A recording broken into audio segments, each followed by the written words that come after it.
যুবদের পাশে, জীবিকার আশ্বাসে।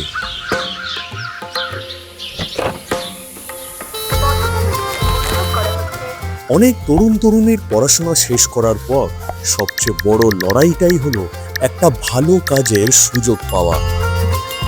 চাকরি পাওয়ার পথটা পরিশ্রমের, সময় সাপেক্ষ এবং ধৈর্যের।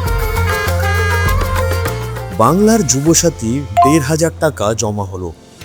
এই পথ চলার সঙ্গী হতে আমাদের সরকার নিয়ে এসেছে বাংলার যুবসাথী প্রকল্প, যার মাধ্যমে শিক্ষিত জীবিকাহীন যুবক যুবতীদের প্রতি মাসে ১৫০০ টাকা করে সহায়তা দেওয়া হচ্ছে।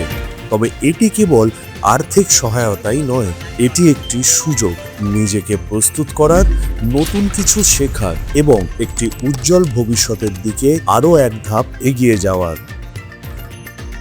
দিদির 10 প্রতিজ্ঞায় উন্নয়ন হবে আমার বাংলায়।